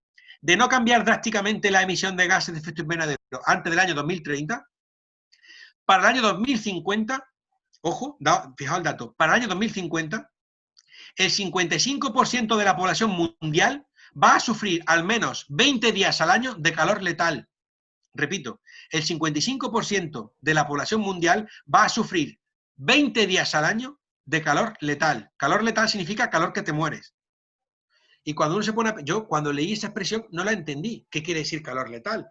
Significa que si tú pasas 40 o 50 minutos en la calle, te puedes morir, porque son altísimos niveles de temperatura con altísimos niveles de humedad. O sea, todas las zonas cerca del mar acabarían en el éxodo masivo más grande que ha conocido la historia de la humanidad. Que se dice pronto, pero es mucho más grave de lo que se dice con palabras. No sé si me estoy explicando. Sí, sí. Bueno, ahí, ¿y dónde quiero llegar con eso? Que siendo el cambio climático una realidad radical como la que estamos aquí viendo, sigue habiendo gente en cuya ciudad el cambio climático se ve a diario, de una forma cotidiana, y apoyan discursos negacionistas. Y perdonad que me podía haber explicado todo en 2 minutos, y no en 7. Bueno, ¿seguimos con la próxima? Sí. Bueno, Cristian Sampaglioni te pregunta, primero dice que es un gusto, Manuel, y después dice, ¿no será que predomina el cinismo racional en vez de creer que la mentira es tan fácil de instalar? Las emociones nos hacen entrar en sesgos de confirmación, pero allí, a suponer que somos tan fácilmente engañados, ¿qué crees? Claro, si nosotros, ese es el problema. El problema es que llevados por un falso análisis, hemos permitido que las emociones dominen el panorama político, cultural, ojo, económico, de consumo. Eso no tiene por qué ser negativo. No tendría por qué ser negativo si tuviéramos elementos que atemperaran el poder de las emociones. Pero a día de hoy es que la razón está disminuida, ha desaparecido. No hay discurso lógico. Es que es muy difícil encontrar un discurso político o un discurso incluso de consumo. Un anuncio que te diga, oiga, compre usted este detergente porque es más barato y compare con precio. Porque limpia mejor, mire los resultados de nuestro análisis. Porque contamina menos. Eso no se ve. No se ve. Y claro, ahí podríamos lanzarnos una larga disquisición de corte filosófico, señalando con dedo acusador a quizá lo que yo llamo los heraldos filosóficos de la posverdad, que es el discurso posmoderno. El discurso posmoderno ha podido ser el que, sin querer, haya introducido, haya inoculado el veneno de la posverdad. ¿Por qué? Hombre, pues porque el discurso posmoderno debilita la noción de verdad, debilita la noción de objetividad y neutralidad. Es verdad que tiene un discurso muy potente, porque la posmodernidad es el discurso de las minorías, el discurso que reivindica a las mujeres, que no es una minoría, obviamente, pero una parte afectada de la sociedad, a los inmigrantes, a los pobres. Ese discurso que lo reivindica, pues ha servido también, en cierto modo, para debilitar conceptos clave de la verdad contemporánea. Entonces, el problema es el dejarnos llevar por... Pero ojo, eso lo hacemos todos. Quiero decir, el querer creer algo sin tener los datos adecuados. Mirad, hay un esquema que se utiliza en debate político, se utilizaba, ya ha desaparecido, pero que sería el más oportuno. Se llama el ARE. A-R-E. A es afirmar, R razonar y E evidenciar. ¿De acuerdo? Que además encajaría con la herramienta de pensamiento crítico de las que hemos hablado antes someramente, con los hechos, afirmaciones y opiniones. Pero fijaos, voy a poner un ejemplo. Por ejemplo, imaginaos que yo dijera, la afirmación, conviene invertir en energía nuclear. Esa es la afirmación. Dicha así, es como una opinión, no vale nada. ¿Por qué? Porque no la apoyas en nada. Y ahora, razonas. La R, razonamiento. Que es como decir, ¿por qué? ¿Por qué conviene invertir en energía nuclear? Y ahora te respondería el sujeto. Porque permite producir energía todos los días del año sin emitir gases de efecto invernadero. Eso es el razonamiento. Pero claro, luego tienes que apoyarlo con la E, la evidencia, que es la clave. ¿Y qué es la evidencia? Pues te trae un documento y dices, mire señor, pues aquí en este documento me pone muy claro que las centrales nucleares no emiten nada de gases de efecto invernadero. Eso es un razonamiento. Ahora, ¿cómo se responde a eso? Pues se responde, no conviene invertir en energía nuclear. Esa es la afirmación, que no vale nada por sí sola. La razonamos. ¿Por qué? Pues no conviene invertir en energía nuclear porque dejamos una herencia perniciosa a las generaciones venideras y además es peligroso para la supervivencia de la humanidad. Y ahora la evidencia, como demuestra este informe, que te dice que los residuos radiactivos de alta intensidad duran 5.500 años emitiendo radiactividad mortal para un ser humano. Bueno, y ahora, con esos datos, uno debería poder elegir. ¿De acuerdo? Y ahí ya mezclas tú tus pasiones, tú mezclas tus deseos, tu anhelo y tus sentimientos. Entonces, si eres ecologista, tendrás razones para defender el no a la energía nuclear. Ahora bien, si no eres ecologista y yo qué sé, y buscas desarrollo económico, pues aportarás lo otro. Y eso es de lo que carecemos a día de hoy. No hay debate con argumentos. No hay debate con argumentos en casi ninguna parte del ámbito político. Ojo, al menos en Europa. Europa poquísimo. Los que mejor razonan son los británicos. Y habéis visto lo que acaba de ocurrir ahora, ¿no? No sé si habéis enterado. Lo he puesto hoy en el Twitter. Mirad, el Departamento de Educación de Inglaterra, sabéis que Inglaterra, Gran Bretaña tiene Escocia al norte, Inglaterra y Gales. Pero el Reino Unido al completo, a eso hay que agregarle Irlanda del Norte. Bueno, pues Inglaterra, que es además la más poblada de los territorios de Gran Bretaña, acaba de prohibir en las escuelas de toda Inglaterra el uso de materiales educativos que puedan considerarse anticapitalistas. ¡Tremendo! ¡Tremendo! Porque consideran, bueno, eso yo respeto, ideológicamente respeto, pero podemos discutirlo aquí ahora, porque consideran que es una ideología extrema el anticapitalismo. Bueno, pues yo lo que considero es que detrás de esa decisión lo que hay es mecanismos autoritarios dentro del Partido Conservador que van haciéndose con las riendas ahora que están solitos fuera de la Unión Europea. Perdón. No, está bien, no pidas perdón, está bien. Vamos con la próxima. Venga. Pedro Esteban dice, tengo preguntas. Desde un enfoque pedagógico, 1. ¿Crees que entre las razones posibles para la carencia de filosofía y pensamiento crítico en las aulas desde la primaria puede estar el bajo concepto que tenemos de la capacidad de reflexión de los niños y de las niñas? Y 2, ¿qué consejos o qué debería tener en cuenta el docente para introducir el pensamiento crítico y la filosofía desde edades tempranas? La segunda pregunta es tela, ¿eh? Vamos con la primera. Si la he entendido bien, o sea, que desaparece la filosofía del ámbito educativo porque no confiamos en las destrezas y las capacidades de los estudiantes para poder desempeñar el... Pues yo no creo que eso sea así. No creo que haya entendido bien la pregunta, porque al contrario, si hay una disciplina que resulta amena e interesante, si se encuentran los contenidos adecuados, que eso sería respondiendo a la segunda, es la disciplina de pensamiento crítico. ¿Por qué? Porque es que te enseña a entender mejor el discurso cualquiera. Hasta cuando te dicen, te quiero mucho, pues tienes que leer entre líneas. Oye, ¿en qué momento me lo dices? ¿Cómo me lo dices? Oye, pues me has dejado tirado cuando me iban a robar, tanto no me querrías.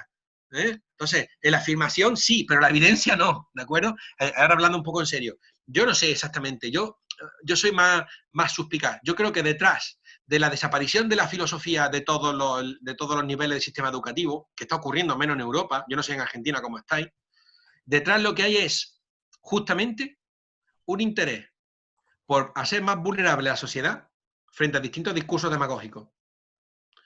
Porque una sociedad que tuviera unas bases firmes, tampoco hay que haber leído Platón muchísimo, ¿no? Pero unas bases firmes mínimas de contenido filosófico político se defiende mejor frente a este tipo de discursos sesgados y tendenciosos. Es que esa es la clave.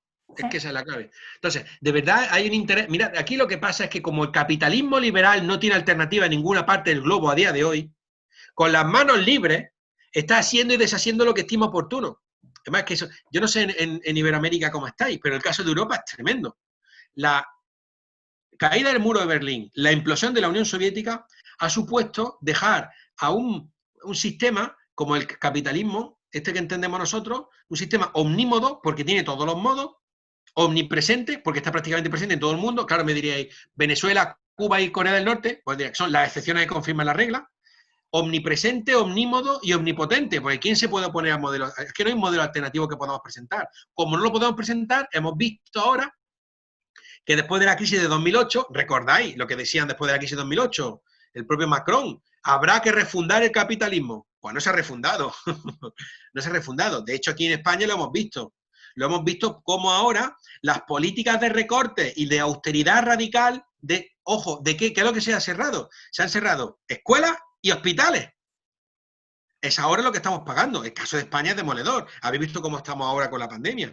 Claro, diréis, ¿esto qué tiene que ver? ¿Acaso si hubiese habido filosofía habría habido menos daño de la pandemia? Pues no lo sé. Pero si hubiese habido una serie de prioridades diversas a la hora de mantener el gasto, habría cambiado completamente el asunto. Porque además, entre otras cosas, nosotros hemos permitido que haya determinados elementos, desde mi punto de vista, venenosos, que se han inoculado en el torrente sanguíneo de la sociedad. Por ejemplo, el individualismo radical. Por ejemplo, la competitividad exacerbada. Mirad, una cosa que me pasó a mí en junio, en las notas, después de todo el confinamiento, tuvimos que hacer exámenes virtuales. Por primera vez en mi vida, yo recibí en tutoría a alumnos que querían no que les subiera la nota a ellos, sino que se la bajara a sus compañeros. Una cosa inaudita. Me pareció tan mal que le solté una soflama demoledora.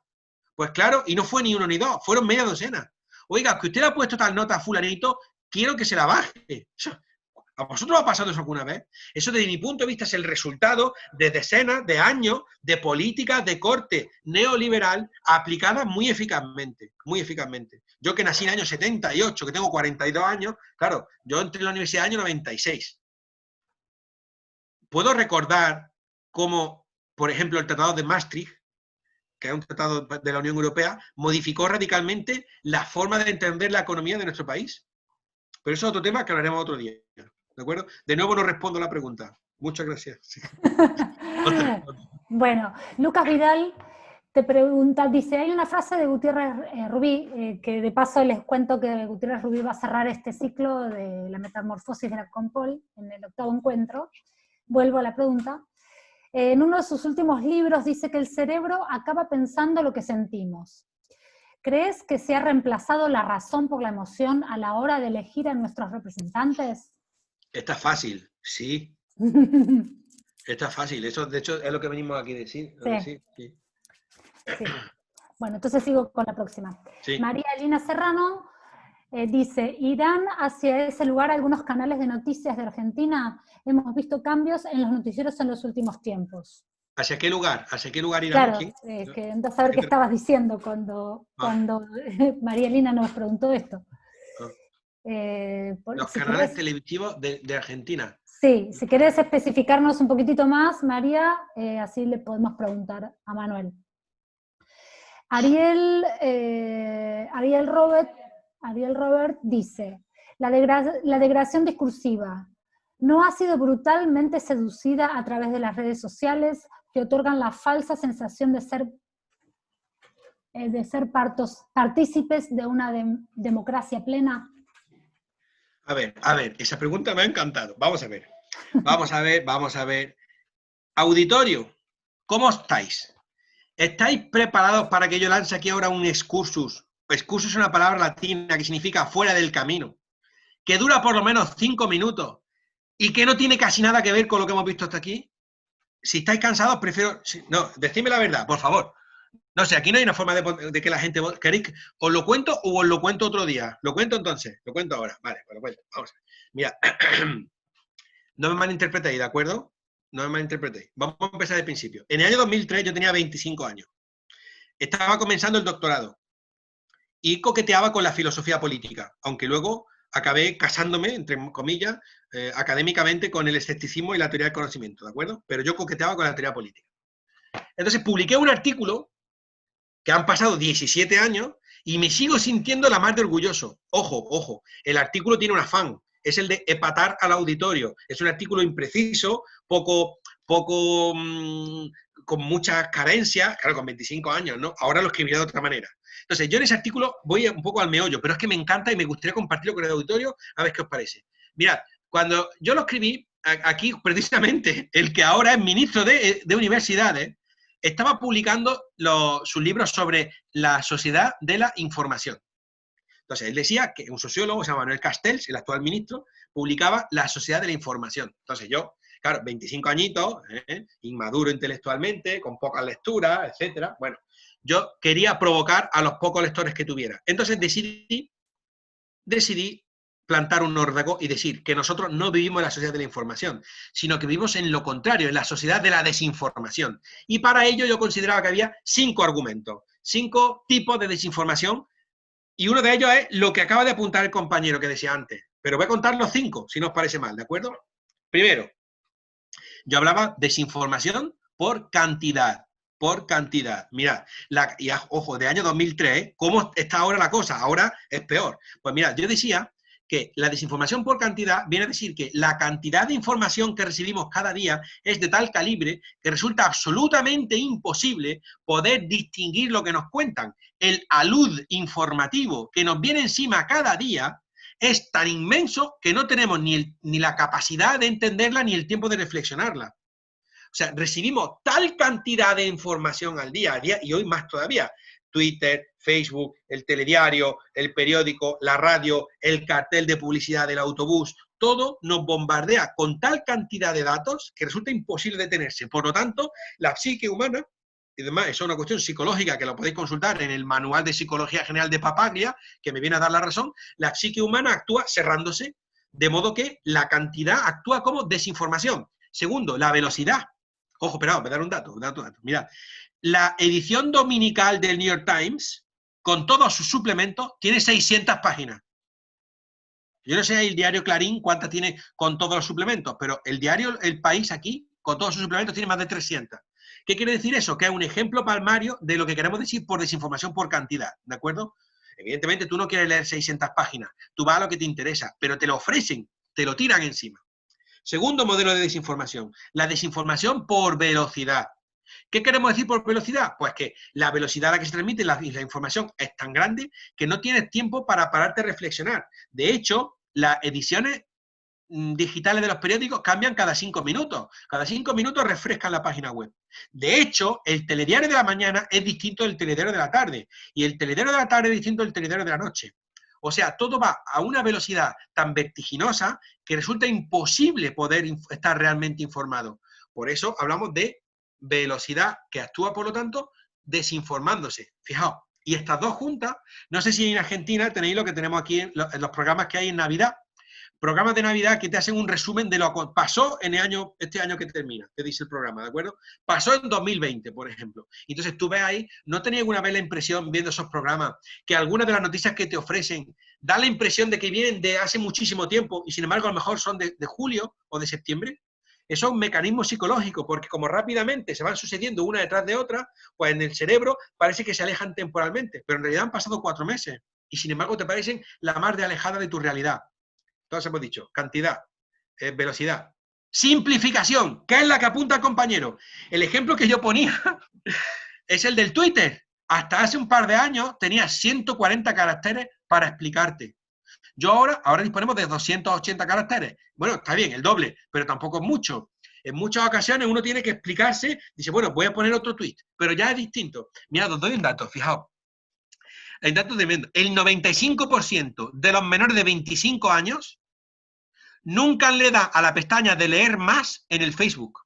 Por ejemplo, si tú escribes un texto de 5 líneas en el Facebook, o de 6 líneas, ¿qué te ofrece la primera página? Te ofrece 4 primeras líneas y luego pone ver más o leer más. ¿Sabéis a qué me refiero? ¿No? ¿No os pasa a vosotros eso así? Pues aquí en España sí que pasa, eso es. Bueno, te repito, tú escribes un texto de 7 líneas y te sale un resumen de 3 líneas y luego pone leer más. Bueno, pues el 95% de los menores de 25 años en España jamás le da a leer más. Es un ejemplo radical de la simplificación. O sea, uno lo que quiere es discurso simplificado. Yo cuando llega el periodista y va con el micrófono en la mano y le pone el micrófono al político y le dice, deme usted un titular, si yo fuera el político, me darían ganas de quitarle el micrófono y golpearle la cabeza con el micrófono. Toma, no te doy un titular, te voy a dar una explicación. Y no te puedo hablar solo 20 segundos, te voy a hablar 20 minutos. Y quiero además que tomes nota de lo que te digo, no que te quedes con lo que pata al auditorio, lo que llama la atención. Por eso la simplificación es lo que se apunta en esa pregunta, si no recuerdo mal. Esa simplificación necesaria en las redes sociales está vinculada a la mentira. El mentiroso simplifica, porque en los detalles se le pilla. Cuarto tipo de desinformación, la homologación. Este reconozco que es el más flojo de los 4. De los 5, perdón. Si volviera a escribir el artículo, no lo pondría o lo pondría de otra manera. Por homologación yo venía a decir que como las noticias, como todas las noticias aparecen circunscritas a una atención concreta, a una tensión concreta, pues aparecen como en compartimentos estancos, como si no tuvieran contacto con otros elementos de la realidad. Todo viene por una experiencia personal. Mira, en el año 2001 quedamos subcampeones de España de debate en la Universidad de Córdoba, que perdimos precisamente con Albert Rivera, que luego fue presidente del Partido Ciudadanos, un partido de centro-derecha que estuvo a punto de gobernar hace un año y medio. Ahora dimitió este hombre. Entonces yo llamé a un periódico local de aquí de Córdoba con objeto de que cubriera la noticia. Entonces me coge el telefonista, dígame usted qué quiere. Digo, mire, quiero explicarle que hemos quedado subcampeones de España de debate. Y dice, no, ¿con quién quiere usted hablar? ¿Con universidad? ¿Con local? ¿Con cultura? Y yo le dije, no lo sé, dígame usted, venimos de quedar subcampeones de España. ¡Que no! Me responde el hombre, ¡que no! ¿Que con quién quiere usted hablar? ¿Con cultura? ¿Con universidad? ¿Con local? Bueno, estuvimos así un minuto, en una especie de bucle. Y de ahí saqué yo la idea de poner la homologación como una forma de desinformación. Y el ejemplo es un telediario. El telediario tiene siempre el mismo esquema. Tú empiezas con el telediario, ¿qué es? Empieza con titulares. Y luego viene nacional, internacional, economía, cultura, deportes, el tiempo. Y cada noticia aparece compartimentada. ¿Y por qué considero que eso es una debilidad que desinforma? Porque no te explican que quizá la subida del petróleo está vinculada, qué sé yo, a los problemas que hay en Siria y a la presión de Estados Unidos para mantener los precios bajos, yo qué sé. Y no te lo explican de una manera holística, de una manera completa, de modo que el todo sea más que la suma de las partes, que es un concepto filosófico. Y ya termino con la última, perdón, ya noto el auditorio cansado. La quinta forma de desinformación, la quinta. A ver, yo le puse desinformación por pornografía. Evidentemente era para empatar al auditorio. Cuando hablo de pornografía no me refiero a la coyunda habitual a la que estamos habituados de Internet, no. Yo me refería a la muestra descarnada de una realidad dura que resulta imposible de percibir sin unas defensas psicológicas básicas. Y el ejemplo que pongo es la foto que ganó el premio Pulitzer en el año 1994, que es una foto de un niño negro que está a punto de morir de inanición y hay un buitre detrás esperando para comérselo. Otro día os contaré la intrahistoria de esa foto y la perspectiva, si queréis, y la perspectiva filosófica que yo le doy. Pero ahora, por mor de la premura de tiempo, voy a abreviar. En esta quinta forma, otro ejemplo que hay, ¿vosotros recordáis cuando los serbios bombardearon el mercado de Mostar, lleno de civiles a las 12 del mediodía y murieron decenas de civiles? No sé si lo viste, pero había una cámara de una televisión holandesa que llegó allí y cogió en directo, no en directo, pocos minutos después de las bombas, y ¿qué es lo que había? Había 2 dedos de sangre y cada vez que pisaban sangre, que se estaba... ¿cómo se dice? Cuando la sangre se estaba espesando. Había restos esparcidos desmembrados de cuerpo. Bueno, eso provoca una reacción psicológica de cierre. Y claro, la quinta forma de desinformación por pornografía, el ejemplo último, era cuando yo era niño en los años 80, una hambruna tremenda asoló el Cuerno de África. El Cuerno de África, ya sabéis, Etiopía y Somalia. Y cada día cuando estábamos comiendo la sopa, y yo tenía 14 o 15 años, estabas comiéndote la sopa, y tú estabas viendo en las noticias del telediario niños famélicos a punto de morir, con la boca repleta de moscas, el vientre hinchado, y sabías que estaban moribundos. Bueno, el primer día esa imagen era insoportable. El segundo día, bueno, dices, ¿qué pasa? Pero a partir del tercer día hay una defensa psicológica que actúa como una barrera de desinformación. Por eso la desinformación por pornografía está ahí. Los chicos jóvenes a día de hoy, acostumbrados a los videojuegos, a las tremendas imágenes de la realidad, pues son mucho más duros para percibir el sufrimiento. Ojo, ojo. Y aquí hay una clave, que la repetiremos otro día si estimamos oportuno. Eso disminuye la empatía.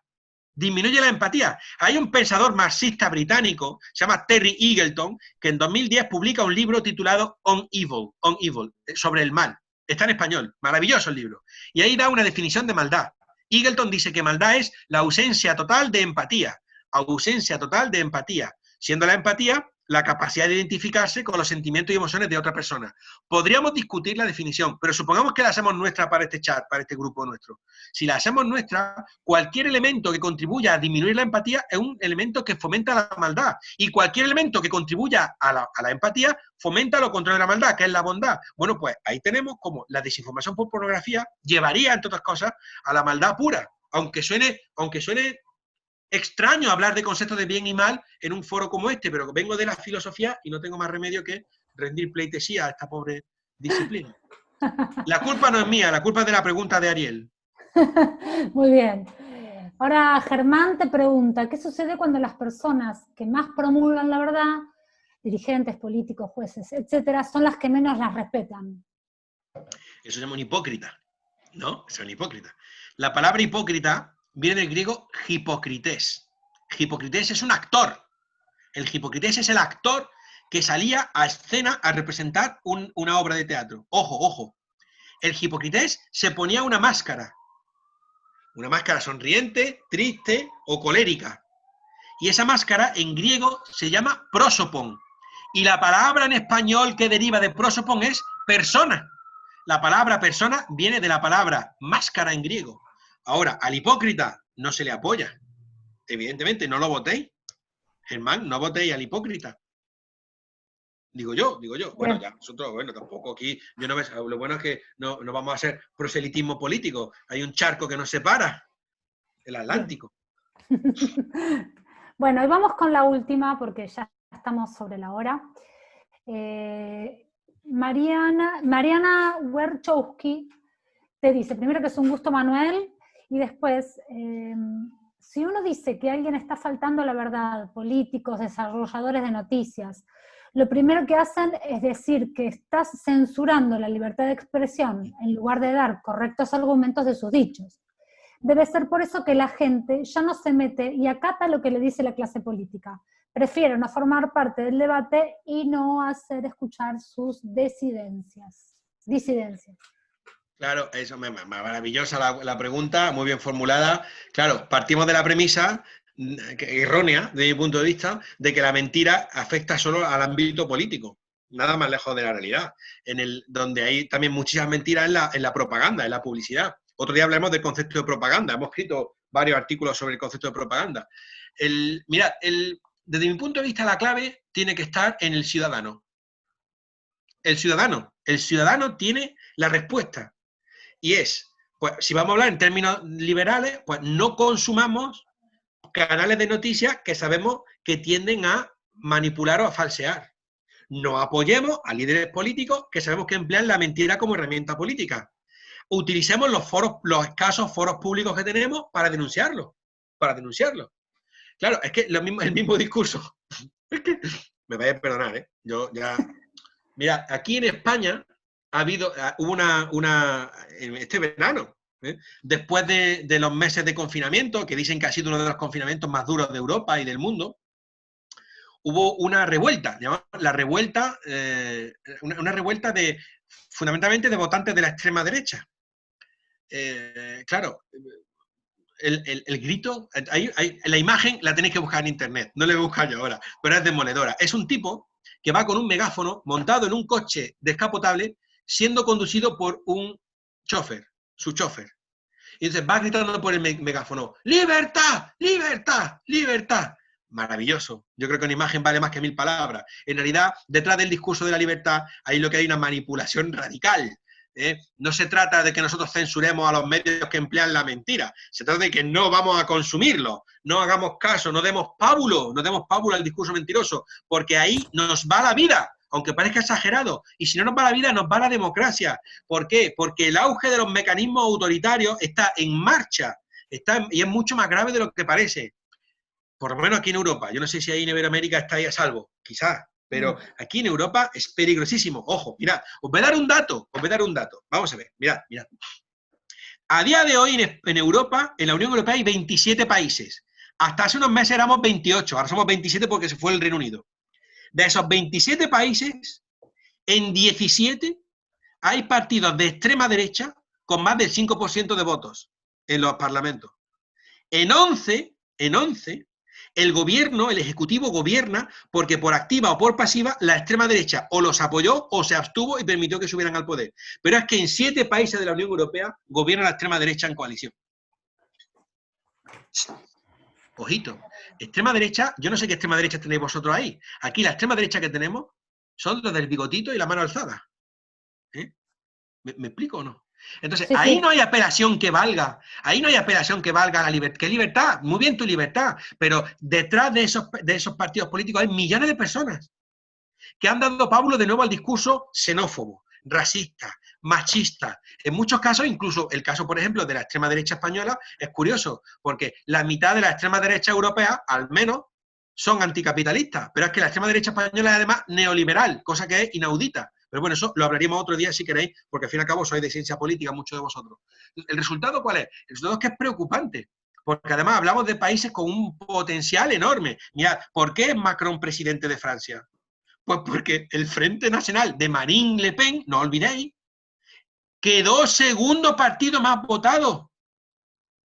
Segundo partido más votado. En Alemania, alternativa por Alemania, los de alternativa por la Alemania, los de alternativa, llevan esvásticas. Y ahora quieren volver a llamarle a su niño Adolf. ¿Me estoy explicando? Sí. Perdonad que me estoy poniendo un muy poco... claramente. Pero es que, claro, entonces, no se trata aquí de censurar. Aquí no censura, que cada uno diga lo que quiera. Si al fin y al cabo, además, hay... no olvidéis lo que hemos dicho antes, el dato es poderoso, ¿eh? El 80% de los medios de comunicación occidentales están en manos de 2 corporaciones. Ahí no hay nada que hacer. Si queréis, otro día hablamos de los conceptos de establecimiento de la agenda, que es aquellos que deciden de qué se va a hablar. Que eso sí que es importante, porque hay multitud de noticias importantes que quedan oscurecidas en esa tiniebla, en esa oscuridad de lo que no interesa, pero son importantes. Por ejemplo, lo que está pasando en Armenia.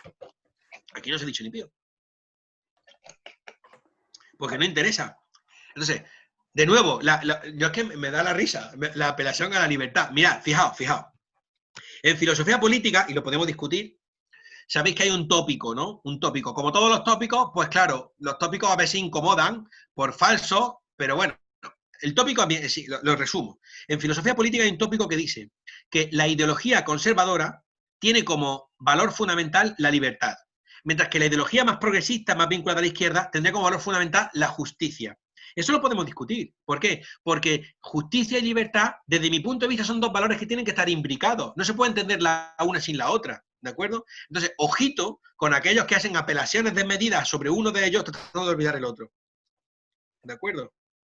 Bien. Aquí es que estamos, yo creo que, digamos que las democracias más que están en un riesgo mayor son estas sociedades aburguesadas y adocenadas europeas, de gente que vive pues, en mundos virtuales paralelos y que se desinteresa de la realidad.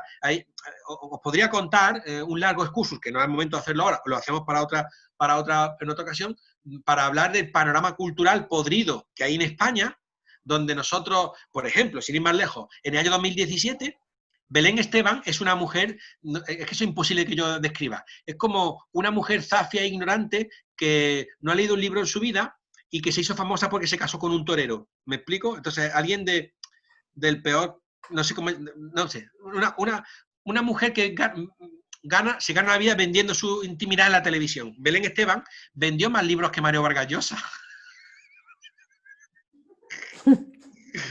O sea, Mario Vargas Llosa, no, perdonad, es que y ojo, se hizo una encuesta y 2 millones de españoles estarían dispuestos a votar al partido de Belén Esteban. Es que es imposible que yo no conozco la cultura me gustaría encontrar un personaje similar argentino para poder explicar bien lo que esto significa. Significa que la democracia en España, mirad, y voy a terminar, ¿vale? Voy a terminar. Mirad, vamos a ver. Voy a terminar con una metáfora, ¿de acuerdo? Nosotros tenemos un modelo formativo en el aula de debate muy eficaz. Sí, a lo mejor queda como un poco pedante decirlo, pero lo tenemos. Tenemos un grupo de gente muy competitiva y hemos dado con la herramienta básica de formación. Entonces, decenas de alumnos vienen cada año al aula de debate. Y ahora, ¿por qué vienen al aula de debate? Vienen porque quieren una espada metafórica, obviamente. ¿Y cuál es la espada? Lo que quieren es el piquito de oro para ser convincente y persuasivo y llevarse las a su sardina. Pero la mayor parte de ellos no se quedan por la espada, porque la espada la damos, pero después de un proceso. Se quedan en el aula de debate por el escudo también metafórico, y el escudo es la capacidad de pensamiento crítico que nos permite defendernos del discurso sesgado, falaz y tendencioso que es tan frecuente en nuestro tiempo. ¿Y dónde queda la clave? La clave queda es que sin ese escudo, al menos aquí en Occidente, sin ese escudo, el futuro va a ser un erial democrático y cultural, y no augura nada bueno. Bueno, muchísimas gracias, Manuel. Fue muy claro y, bueno, como nos dijiste al principio de tu exposición, nos quedamos con un sabor amargo, pero bueno, muy realista y impecable. Lo que queríamos preguntarte era que les cuentes a los chicos el tema de la publicación, de tus publicaciones que están disponibles por la internet. Mirad, nosotros en el grupo de trabajo que dirijo, pues estamos siendo, de verdad, muy prolíficos, estamos trabajando mucho. Entonces, hay una página web de la editorial esta donde podéis conseguir el material que estamos trabajando absolutamente gratuito. O sea, podéis descargar los libros gratis. Es lo que le decía antes a Javier, a Natalia, a Victoria, que tenemos contento a la editorial, ¿eh? Porque evidentemente, como veréis, no hay un interés crematístico detrás. Y entonces, estos son los resultados de los últimos 3 años, ¿no? Son 4 libritos en los que se podía destacar. Lo puse antes, pero si me permitís, lo pongo otra vez. Perdón, no, el link está en el chat, ya lo puso Maru, así que... Genial. Pues ahí podéis encontrar. Y si queréis otro día os puedo hablar de la herramienta, este es el que más contento estoy. Porque aquí nosotros elaboramos, ¿me permitís 1 minuto o 3 minutos? Y termino ya si queréis. Mirad, aquí elaboré una herramienta de análisis del discurso de la que estoy particularmente orgulloso. Mirad, partiendo de los estudios de un profesor que se llama Antonio Rodríguez de la Era, que se acaba de morir, se ha muerto ahora en la pandemia, esto me trabajaba precisamente en la Universidad de Extremadura. Cuando el Partido Socialista Obrero Español, fijaos lo que voy a contar, funda la Universidad Carlos III en Madrid, que es una universidad con un sesgo ideológico, se lleva a los mejores profesores de España, y entre otros se lleva a Antonio Rodríguez de la Heras. Entonces, todo su grupo de trabajo de análisis del discurso quedó huérfano y se vino abajo. Yo recojo ese testigo 20 años después, no, más de 20 años, porque esto es del año 82 y el artículo este es del año 2016, o sea, 30 años después, recogemos el testigo y hemos elaborado una herramienta de análisis del discurso. Y os voy a explicar rápidamente. Mirad, hemos llegado a la conclusión de que cuando un orador, un político fundamentalmente, se dirige a un auditorio, puede emplear 7 estrategias distintas. 7, no 24, solo 7. Se podrían discutir, pero están acrisoladas después de mucho análisis, ¿de acuerdo? Son 7 estrategias. Bueno, pues lo que hacemos es que tú lees un discurso y a cada párrafo le puedes aplicar una de las estrategias y verás que cada párrafo tiene una de las estrategias. Entonces, construye un eje de coordenadas, ¿de acuerdo? Con una línea vertical y otro eje, un eje vertical y otro horizontal. Y ahora, en el vertical, ¿qué colocas? Pues coloca el tipo de estrategia. Desde el favor a la persuasión, desde el favor hasta la expulsión. El favor es la estrategia más positiva y la expulsión es la más negativa. Y ahora, en el eje horizontal, ¿qué coloca? El número de veces que se emplea esa estrategia en un discurso. ¿Qué te sale al final? Una gráfica. Te sale una gráfica del discurso y además gráficas reales, porque tú lo has leído, normalmente lo leemos entre varios, de modo que podemos convertir todos los discursos potentes que se han hecho en la historia política en gráficas. Y ahora, ¿esto qué significa? Pues tú verás que tienen o una joroba por arriba, si tiene mucha autoridad, una joroba por debajo, si tiene muchas potestas, el orador, o puede ser un dromedario con 2 jorobas, depende del estilo, del toque que le hayan dado el discurso. Esto, por una parte, es como decía Nietzsche, digamos, la canción de organillo, la máquina de hacer churros, en vez de churros hacemos artículos académicos. Pues claro, te coge un par de discursos y saca un artículo académico perfectamente sólido, Claro, cuesta un poco de tiempo, hay que ver el contexto y el resultado. Y esto lo hemos puesto aquí. Aquí está la herramienta y está para vosotros. Ahí está, para vosotros. Podéis discrepar, podéis escribir vuestra propia herramienta y podéis decir, esta herramienta aquí publicada no vale un duro, habría que borrarla de la humanidad, proponemos otra, si se ocurren otras estrategias. Quiero decir que esto del análisis del discurso es una línea de trabajo que está en marcha, que hay muchas cosas que podemos colaborar y que en cierto modo tenemos una obligación. ¿Y esa obligación cuál es? Pues si somos espectadores críticos de la sociedad, tenemos que avisar, como hemos dicho antes, de los derroteros negativos que se van adoptando. Y a día de hoy, medio mundo está de cabeza hacia el acantilado. Bien. Bueno, Manuel, te agradecemos muchísimo, infinitamente, fuiste muy claro, muy contundente y muy enriquecedor. Y bueno, todavía te doy la palabra, nos despedimos de todos y los esperamos dentro de 2 semanas. Bueno, gracias, Nati, no hay mucho más que sumar a esto. Enormes agradecimientos a Manuel por el espacio, encima ya es tardísimo, y le pusiste toda la energía. La palabra fue contundente, esa es la definición de esta edición del ciclo. Increíble tenerte acá, y como siempre nuestro público, que es una cosa increíble en el chat, preguntando y sumándose a todas las propuestas. Así que, Manuel, un enorme placer en parte de todo el equipo de Metamorfosis con Paul, de la Facultad de Ciencia Política y Relaciones,